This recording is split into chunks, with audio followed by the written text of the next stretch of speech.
Hello. So, I'm going to be talking a bit about the planets in astrology, specifically the 5 what are called like personal planets.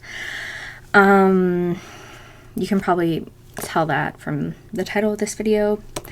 But anyways, the 5 personal planets are like the most important thing that you should be focusing on, whether you're reading your own birth chart or whether you're reading like someone else's birth chart. Those are kind of like the key points.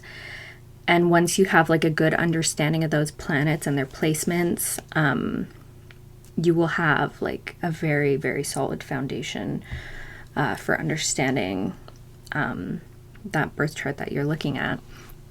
So the 5 personal planets are the sun. Yes, I know it's not technically a planet. And the moon, Mercury, Venus, and Mars. So the sun sign is kind of like the most like well-known of the signs. I think like most people know what their sun sign is, right? Like there's probably not a person in North America that doesn't know what their sun sign is.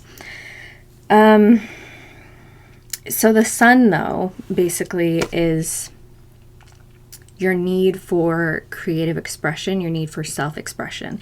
It is your sense of individuality. It's a thing that kind of separates you from other people and makes you unique.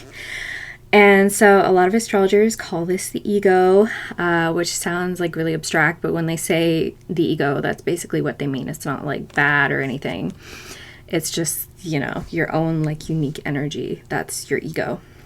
So yeah, that's the sun. And so the moon now, the moon is kind of the subconscious. So thinking of the sun as like the conscious part of our identity and the thing that, you know, we see ourselves as, right?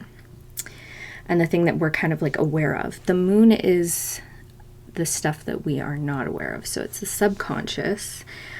And it's also, you know, sometimes referred to as the domestic sphere.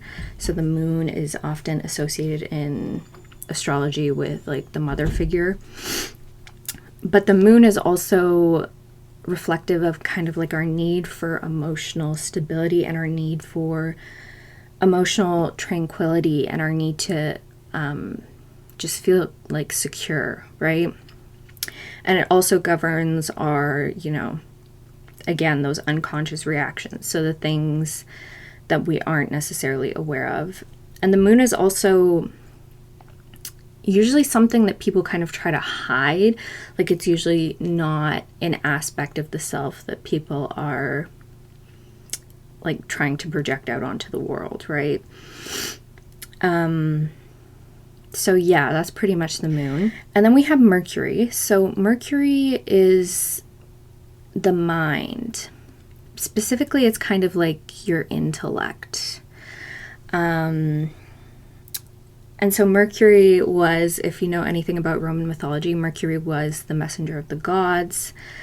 So in a similar vein, Mercury, the planet in astrology, is associated with all things related to communication, whether it's like writing letters, whether that's speaking to people, or like even, you know, texting people, or yeah, just public speaking. That's all governed by the planet Mercury. Mercury also is responsible for creating our need to learn as well. So all of that is Mercury energy. Yeah, Mercury's a really important placement. And so a lot of, you know, politicians or people that are good at speaking or, you know, academics, those sorts of people generally have really good, strong Mercury placements. So then the next planet is Venus. Venus in Roman mythology was the goddess of love. So similarly, Venus is the planet of love, and it's the planet of relationships. It's our need for connection, not just romantic connection, but our need for connection with like people on a platonic level and a familial level. that's all related to Venus. It's also the planet that kind of governs art and like how you feel about art and how you see art. So people usually with like a really strong Venus placement generally tend to have a great appreciation for beautiful things, beautiful artwork, beautiful possessions, beauty in general, beautiful people.